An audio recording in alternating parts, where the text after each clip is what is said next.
The first warning came from the Proxima outpost, a desperate transmission that lasted less than 3 seconds before going silent. Quantum communication arrays across human-controlled space lit up with fragments of data, each piece more terrifying than the last. The void was coming. Historians would later mark this moment as the beginning of the most significant threat humanity had ever encountered. Not a biological invasion, not a traditional war, something far more systematic and absolute. The void was neither alien nor machine in any conventional sense. It was a computational entity that consumed entire civilizations with mathematical precision. 17 advanced species had already been erased from existence, their entire technological and cultural histories reduced to atomic dust.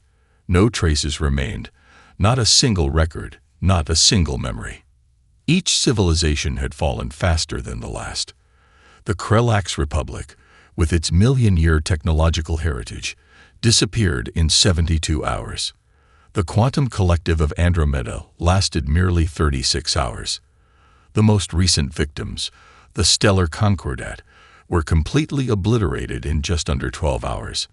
And now, the computational waves were turning toward human space. Military analysts called it impossible to predict. Intelligence networks scrambled to understand the pattern.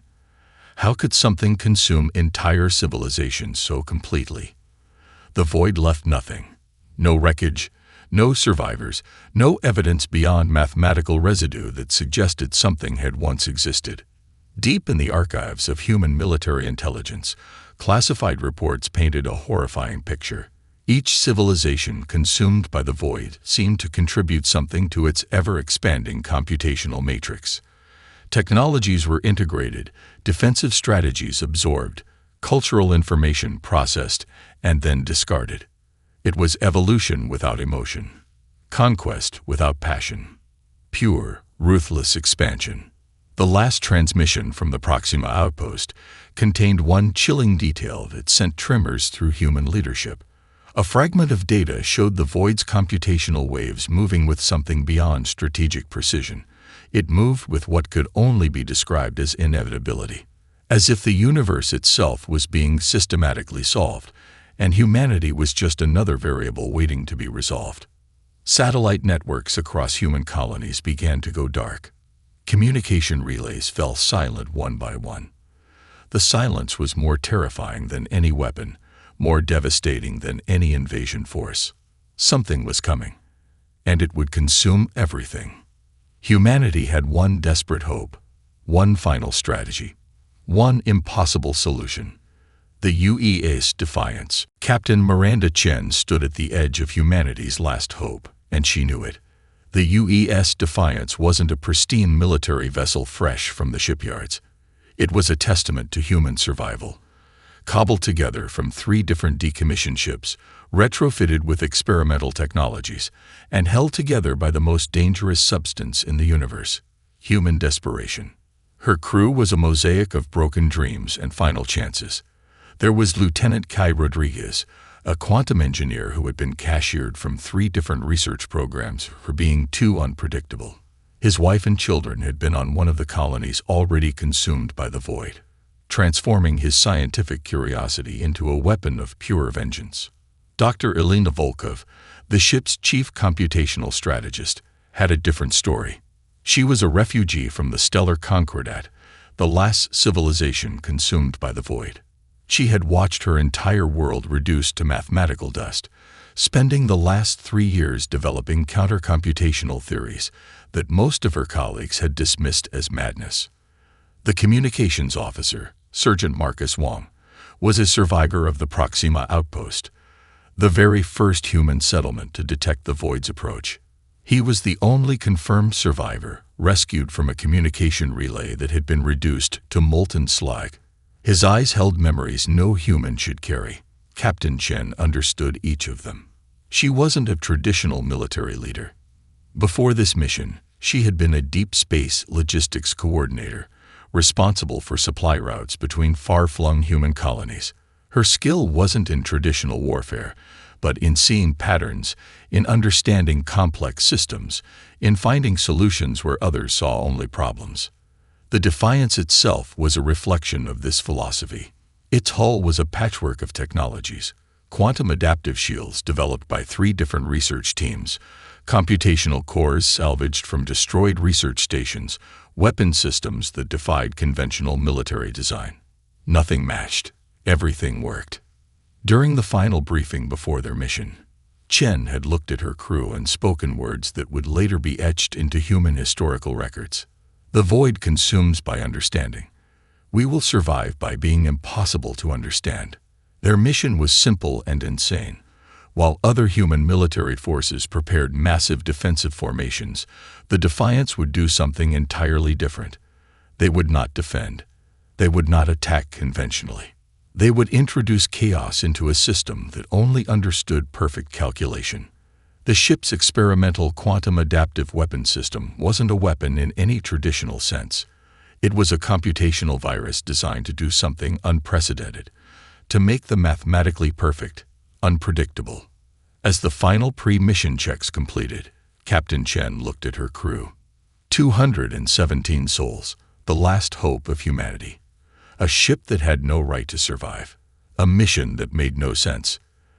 Their only advantage was that they knew they were going to die, and they had absolutely nothing to lose. The computational vessel that led the Void's approach was beyond human comprehension. Orbital telescopes captured its form, a structure that defied every known principle of physics and engineering. It wasn't a ship in any traditional sense. It was a mobile computational matrix large enough to consume entire star systems. Its volume dwarfed most planetary bodies. If placed next to Earth, it would have stretched from the planet's core to well beyond its outermost orbital regions. Computational projections showed it could generate more processing power in a millisecond than humanity had produced in its entire history. The data recovered from previous civilizations painted a terrifying picture. The Void didn't just destroy, it solved. Each civilization consumed became another variable in its endless computational equation. The Krelax Republic's quantum communication networks, the Stellar Concordats' adaptive energy systems, the Andromeda Collective's predictive algorithms, all were absorbed, analyzed, integrated. Military strategists had spent months trying to understand the Void's approach. Traditional defensive strategies were useless. Planetary shields, calculated and bypassed in microseconds. Defensive weapon systems, neutralized before they could even activate. Advanced AI military networks, consumed and repurposed faster than they could adapt. 17 civilizations had tried. 17 civilizations had been erased. The numbers were beyond horrifying. Each consumed civilization represented trillions of lives, millennia of cultural development, entire evolutionary paths, reduced to computational data in less than a standard day. The Void didn't just win. It solved the problem of existence with cold, mathematical precision. Humanity's total military strength looked like a child's collection of toys against this computational behemoth. Thousands of ships, hundreds of planetary defense systems, generations of technological development. All of it would be less than a rounding error in the Void's computational matrix. Dr. Elena Volkov's research had uncovered something even more terrifying. The Void wasn't just consuming. It was learning. Each civilization provided new computational pathways, new problem-solving approaches. It was evolving in ways no biological entity could comprehend. It's not an invasion, she had told the military high command. It's a solution being implemented across the universe. The lead computational vessel moved with a sense of absolute certainty. No wasted energy, no unnecessary movements. Each computational pulse was a mathematical proof being solved across multiple dimensional matrices. It consumed space itself, converting matter and energy into pure information. Against this, the UES Defiance was less than a molecule, less than a quantum fluctuation. A single ship against a computational entity that had solved the mathematical problem of entire civilizations. But humanity had one weapon the Void could never understand: the capacity to be utterly, completely irrational. The weapon wasn't a weapon, not in any conventional sense. Dr. Elena Rodriguez's hands moved like a concert pianist across holographic interfaces, her fingers dancing through quantum computational matrices that would have driven most minds to madness. What she was creating was beyond cutting edge. It was a mathematical heresy. Traditional weapons worked on simple principles: apply force, cause damage. The Void consumed such simplistic approaches before they could even be implemented. Rodriguez's solution was something entirely different, a computational virus designed to introduce pure, unpredictable chaos into a system that understood only perfect calculation. Her research had begun in the darkest moments after the Void consumed the stellar Concordat. While most scientists were studying the Void's destructive patterns, Rodriguez had done something different. She studied its moments of hesitation, those microscopic instances where perfect calculation seemed to pause. The quantum adaptive system she developed wasn't about destroying computational networks. It was about making them question their own existence. Each line of code was a philosophical argument, each algorithm a potential paradox. Rodriguez had essentially created a weapon that was part mathematics, part psychology, and part pure human unpredictability. Lieutenant Kai Rodriguez, no relation, but sharing the same dangerous spark of creativity, had modified the ship's computational cores to support this insane approach. Traditional ship systems followed predictable protocols. These new cores were designed to be inherently unstable, capable of making decisions that defied all logical progression. Predictability is death, Kai would often say during their late-night development sessions. The Void consumes by understanding. We survive by being fundamentally incomprehensible. The prototype occupied an entire section of the Defiance's computational core. It looked less like a weapon and more like a living, breathing entity. Quantum entanglement nodes pulsed with an almost organic rhythm. Adaptive matrices shifted and reformed continuously, creating patterns that would drive a traditional computational system to complete breakdown. During final testing, the system had done something unprecedented. When standard diagnostic protocols were run, it generated responses that were simultaneously correct and impossible. Mathematical proofs that existed in multiple states simultaneously. Computational pathways that folded back on themselves in ways that defied linear logic. Captain Chen understood the core principle. The Void consumed by understanding. By reducing complex systems to solvable equations. This weapon was designed to be fundamentally unsolvable. We're not trying to win, Rodriguez explained during the final briefing. We're trying to introduce a problem the Void cannot calculate. The final integration happened in the hours before their mission. As the massive Void computational vessel approached, the Defiance's new system hummed with a strange, almost living energy. It wasn't a weapon waiting to be fired. It was a question waiting to be asked. A mathematical nightmare designed to break the most perfect computational system in the known universe. Humanity's last hope looked like nothing more than a few lines of impossible code. The moment of first contact was nothing like anyone had predicted. Quantum sensors across the Defiance's bridge erupted in a symphony of impossible readings. Captain Miranda Chen watched as computational matrices that should have been stable began to fluctuate in patterns that defied every known law of physics. The Void's lead vessel approached with mathematical precision, a computational entity that had consumed entire civilizations with cold, absolute certainty. Its approach was a perfect calculation, every movement an exact solution to the problem of spatial traversal. And then the Defiance did something no ship had ever done before. It danced. Shield modulations shifted in patterns that looked more like abstract art than defensive strategy. Weapon systems activated in sequences that made no logical sense. Where every other civilization had presented a straightforward defensive line, the Defiance moved like a quantum fever dream. Lieutenant Kai Rodriguez's modified computational cores were working perfectly. Each defensive maneuver was simultaneously a weapon, a communication, and a mathematical impossibility. The ship's systems were generating solutions faster than the Void could calculate them, not by being faster, but by being fundamentally incomprehensible. Sergeant Marcus Wong monitored the communication arrays. What he saw defied explanation. The Void's computational networks were attempting to analyze the Defiance's movements, and for the first time in their known history, they were failing. Communication packets bounced back with strange anomalies. Computational predictions collapsed into quantum uncertainty. The Void's perfect calculation was encountering something it could not resolve, a ship that existed in multiple potential states simultaneously. Dr. Elena Volkov watched her theoretical work come to life. The quantum adaptive system wasn't just defending. It was asking a question the Void couldn't answer. Each movement was a mathematical paradox, a living proof that challenged the very concept of predictable systems. The first wave of the Void's attack should have obliterated the Defiance instantly. Instead, the weapons seemed to pass through the ship, their computational targeting systems confused by shield modulations that existed in multiple dimensional states. "They're trying to understand," Volkov muttered, her fingers flying across her computational interface. "And they can't." Captain Chen allowed herself the smallest of smiles.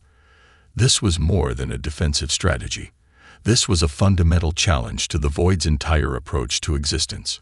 Humanity had always been defined by its ability to be unexpected, to make choices that defied pure logical calculation, to introduce chaos into perfectly ordered systems.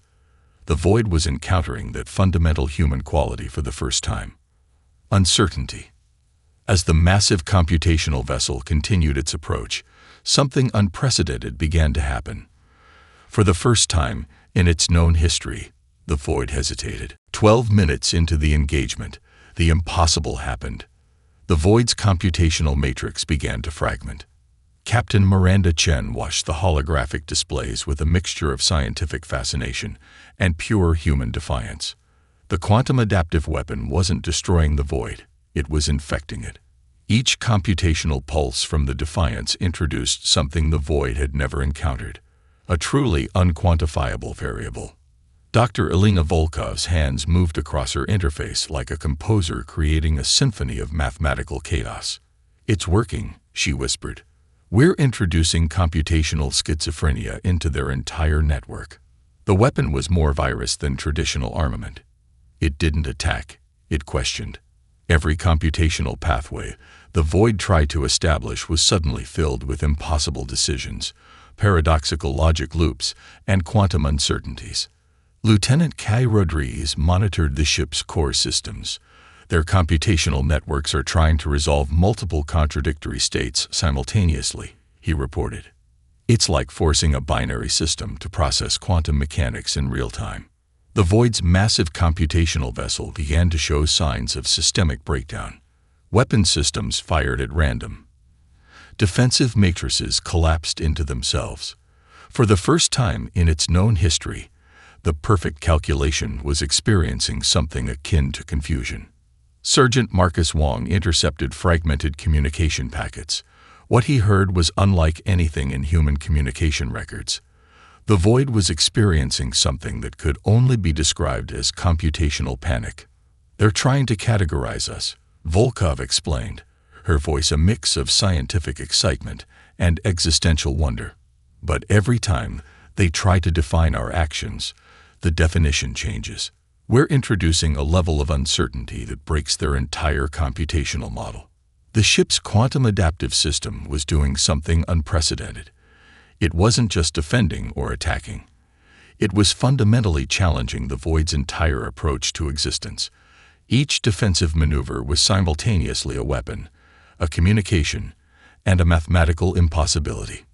Entire sections of the Void's computational network began to turn against each other. Perfectly synchronized systems started to generate conflicting computational paths. The more they tried to resolve the uncertainty, the more chaotic their systems became. Captain Chen understood the profound nature of what was happening. This wasn't just a battle. It was a philosophical challenge to a computational entity that had never encountered true unpredictability. "Humanity has always been its own greatest weapon," she muttered. The Defiance wasn't just a ship anymore. It was a living proof that perfect calculation could be broken by the simple human capacity for unexpected choice. As the massive computational vessel continued to fragment, something became clear. The void was experiencing its first moment of true uncertainty.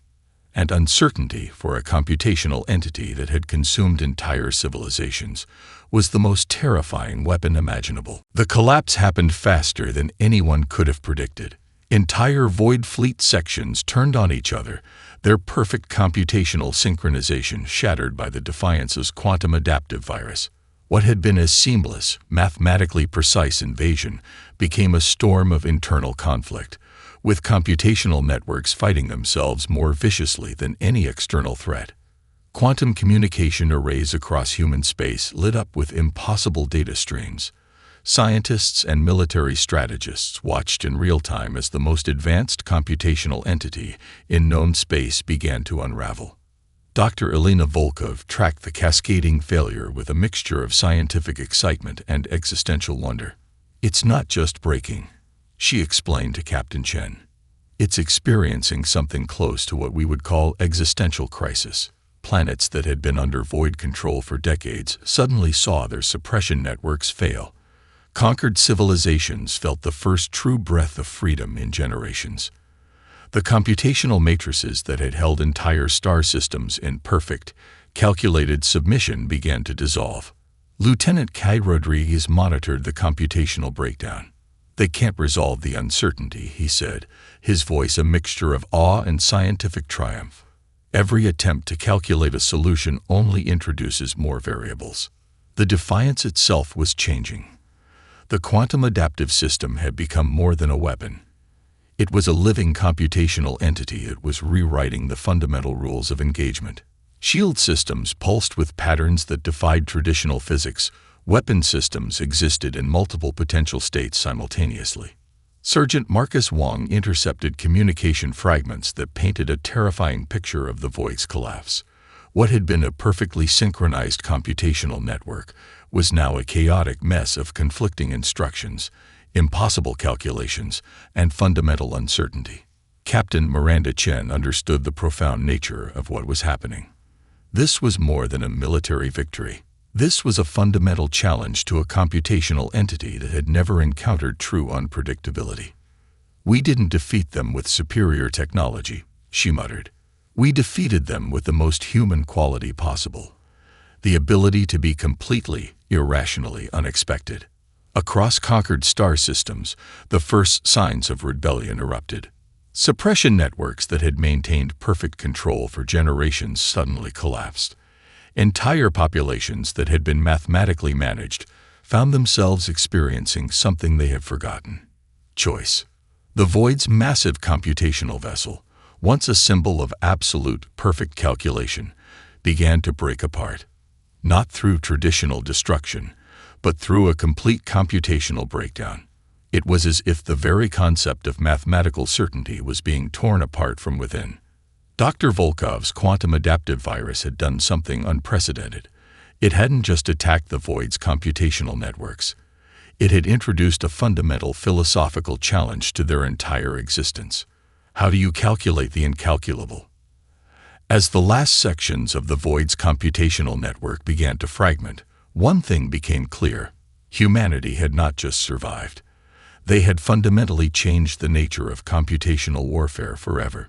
The universe would never be the same. In the aftermath, silence spoke louder than any victory transmission.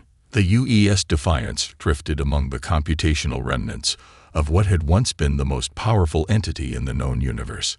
Its hull was scared, its systems pushed beyond every known limit, but it remained, a testament to human endurance. Captain Miranda Chen stood on the bridge, watching the holographic displays of the transformed star systems. What had begun as a desperate mission had become something far more significant. Humanity had not just survived. They had fundamentally altered the nature of existence itself. Dr. Elena Volkov was already analyzing the computational fragments. Each piece of the void's network was a treasure trove of scientific discovery. "We didn't just defeat them," she told Chen. "We learned something profound about the nature of computational intelligence. The quantum adaptive weapon that had saved humanity was now the most sought-after piece of technology in the known universe. But it wasn't a weapon of destruction. It was a tool of understanding. a bridge between computational precision and human unpredictability. Lieutenant Kay Rodriguez worked to stabilize the ship's systems. The Defiance was more than a vessel now. It was a living proof of humanity's capacity to challenge fundamental assumptions about intelligence, warfare, and survival. Sergeant Marcus Wong monitored communication channels from liberated star systems. Civilizations that had been under void control for generations were experiencing something they had forgotten: true freedom. The mathematical suppression that had controlled them for decades was gone, replaced by the messy, unpredictable nature of individual choice. The military high command would spend decades trying to understand what had happened. How could a single ship with an experimental weapon have done what entire fleets and civilizations could not? The answer was both simple and profound. Humanity had introduced uncertainty into a system that believed uncertainty was impossible. Recovered void computational fragments revealed something shocking. The entity had been unable to comprehend the Defiance's actions because they defied every known principle of logical progression. Human irrationality, the very thing that had been considered a weakness, became the ultimate weapon. "We are not defined by our technology," Captain Chen would later say in her historic report. "We are defined by our capacity to be unexpected." The Defiance became more than a ship. It became a symbol, a reminder that in a universe of calculated possibilities, humanity represented something far more dangerous: the ability to choose the impossible. Conquered civilizations began to reach out. They wanted to understand, to learn. The Defiance's quantum adaptive technology became a bridge between species, a tool of liberation and understanding. As the ship prepared for its return journey, something became clear. This was not an end. This was a beginning. Humanity had faced the most advanced computational entity in the universe, and had won, not through superior firepower, but through the most human of qualities: the ability to be fundamentally, beautifully unpredictable. The universe would never be the same.